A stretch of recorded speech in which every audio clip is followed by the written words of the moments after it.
हे दोस्तों, motivational videos देखने, किताबें पढ़ने या केवल अपना लक्ष्य निर्धारित करने से आप सक्सेसफुल नहीं हो सकते। यदि आपको अपनी लाइफ में सक्सेसफुल होना है तो निर्धारित लक्ष्य को प्राप्त करने के लिए कर्म में जुट जाना चाहिए। हमें अपने लक्ष्य को प्राप्त करने के लिए समय का सर्वश्रेष्ठ उपयोग करना चाहिए। टाइम मैनेजमेंट बुक में लेखक डॉक्टर सुधीर दीक्षित ने समय के सर्वश्रेष्ठ उपयोग के 30 सिद्धांत बताए हैं। कुछ सिद्धांतों के बारे में हम time management book summary part 1, 2 और 3 में जान चुके हैं। इस बुक समरी में हम समय के सर्वश्रेष्ठ उपयोग के बचे हुए सिद्धांतों के बारे में जानेंगे। सिद्धांत नंबर 13, डेडलाइन तय करें। डेडलाइन यानी आखिरी समय सीमा।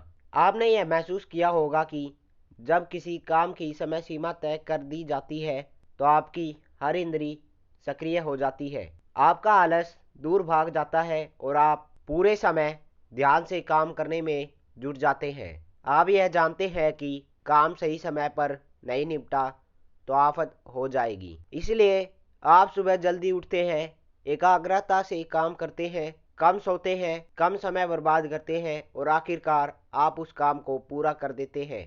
डॉक्टर सुधीर दीक्षित अपने एक मित्र को जब भी पुस्तक के संपादन की जिम्मेदारी सौंपते थे तो काम 1.5 महीने में पूरा होता है, लेकिन यदि ऑथर अपने मित्र को 7 दिन की डेडलाइन देते हैं तो वह उस काम को 10 दिन में पूरा कर देता है। इस उदाहरण से यह स्पष्ट हो जाता है कि डेडलाइन बहुत ही महत्वपूर्ण है, क्योंकि इसके बिना हम कभी अपनी पूर्ण क्षमता का उपयोग नहीं कर पाएंगे। इसलिए समय के सर्वश्रेष्ठ उपयोग का 13वां सिद्धांत है डेडलाइन तय करें। सिद्धांत नंबर 14, समय खरीदना सीखें।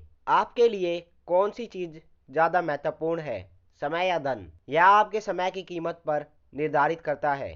आपका समय जितना कीमती होता है, आप उसे बचाने के लिए उतने ही पैसे खर्च करने के लिए तैयार रहते हैं। साधारण लोग पैसेंजर ट्रेन में यात्रा करना पसंद करते हैं क्योंकि उनके पास समय ही समय रहता है। दूसरी ओर व्यस्त लोग सुपरफास्ट ट्रेन में यात्रा करते हैं क्योंकि उनके पास समय की कमी रहती है। बेहद व्यस्त लोग हवाई जहाज से यात्रा करते हैं क्योंकि उनका समय और भी ज़्यादा कीमती होता है। कंपनियों के मालिक यही तो करते हैं। वे न तो किसी प्रोडक्ट का उत्पादन करते हैं, उसका वितरण भी नहीं करते, उसका प्रबंधन भी नहीं करते, उसे नहीं बेचते, लेकिन मुनाफा उन्हीं का होता है। कंपनियों के मालिक कर्मचारियों को तनख्वाह देकर उनसे अपना मनचाहा काम कराते हैं। वह इन सभी कामों के लिए उनका समय खरीद लेते हैं। यदि आप समय बचाना चाहते हैं तो समय के सर्वश्रेष्ठ उपयोग के 14वें सिद्धांत का पालन करें। समय खरीदना सीखें। सिद्धांत नंबर 15, भावी लाभ के लिए वर्तमान में त्याग करें। दरअसल हम सभी के पास एक दिन में 24 घंटे का समय होता है। मुकेश अंबानी के पास भी और हमारे पास भी।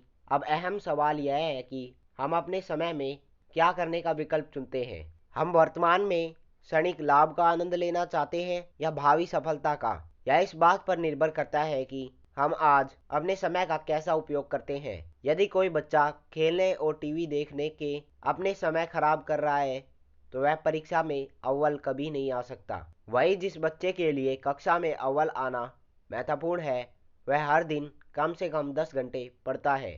आपका भविष्य इस बात पर निर्भर करता है कि आप कौन सा विकल्प चुनते हैं, वर्तमान क्षणिक आनंद का या भावी दीर्घकालीन सुख का। इसलिए समय के सर्वश्रेष्ठ उपयोग का 15वां सिद्धांत है भावी लाभ के लिए वर्तमान में त्याग करें, क्योंकि कल के सभी फूल आज के बीज से ही पैदा होंगे। सिद्धांत नंबर 16, निश्चित समय पर काम करें। हमारे शरीर में एक घड़ी होती है जिसे बायोलॉजिकल क्लॉक कहा जाता है। जब आप निश्चित समय पर काम करते हैं तो आपकी इसकी आदत हो जाती है और आपका शरीर उसी अनुसार ढल जाता है। यदि आप हर दिन दोपहर 1:30 बजे खाना खाते हैं तो आपको उस समय अपने आप भूख लगने लगेगी। यदि आप हर दिन रात को 10 बजे सोते हैं तो आपको 10 बजे ही अपने आप नींद आने लगेगी। यही बायोलॉजिकल क्लॉक है जो आपसे निश्चित समय पर निश्चित काम करवा रही है। आपको तो बस आदत डालकर इसमें चाबी भरनी है। आपको पढ़ाई करनी है तो उसका समय तय कर ले। अगर आपको सेल्स कॉल करनी है तो उसका समय तय कर ले।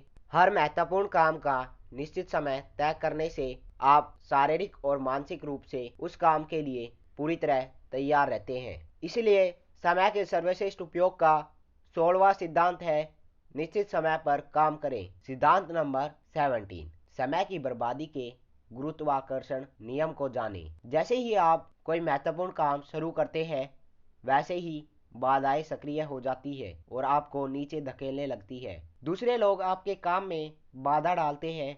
कोई आपसे मिलने आ जाएगा, किसी का फोन आ जाएगा, बॉस आपको कोई आवश्यक काम थमा देगा, पत्नी बाजार से कोई जरूरी सामान मंगाएगी, बच्चे होमवर्क में आपसे मदद मांगेंगे, या और कुछ नहीं, गुरुत्वाकर्षण का नियम है। ये महत्वपूर्ण कार्यों में रुकावटें और विकट परिस्थितियां और कुछ नहीं, बाधाओं का गुरुत्वाकर्षण है जो आपको नीचे खींच रहा है। आपको इन बाधाओं के प्रति सजग रहना है। इनसे बचने का उपाय बहुत ही सरल है। अपना मुंह बंद रखें। किसी को भी यह न बताएं कि आप कोई महत्वपूर्ण काम कर रहे हैं या आप कितने ऊपर पहुंचना चाहते हैं। आप डींगे हाँकने या अपनी योजना बताने में समय बर्बाद न करें। यदि आप ऐसा कर रहे हैं तो आप अनावश्यक अड़चनों से घिर जाएंगे। यदि आप ऐसा नहीं कर रहे हैं तो आप उन अनावश्यक अड़चनों से बचे रहेंगे। इसलिए समय के सर्वश्रेष्ठ उपयोग का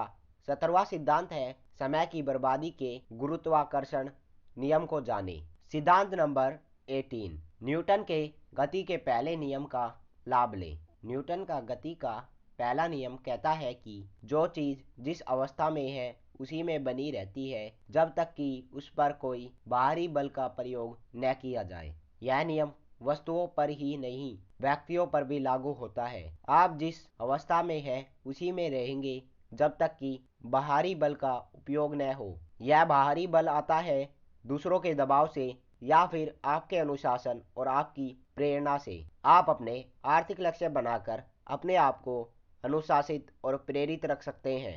जिम रोहन की बात हमेशा याद रखें, अनुशासन ही लक्ष्य और सफलता के बीच का पुल है। इसलिए समय के सर्वश्रेष्ठ उपयोग का 18वां सिद्धांत है, न्यूटन के गति के पहले नियम का लाभ लें। दोस्तों, इस बुक समरी में समय के सर्वश्रेष्ठ उपयोग के सिद्धांत 13 से 18 तक बताए गए हैं। आगे के सिद्धांत आपको नेक्स्ट बुक समरी में बताए जाएंगे।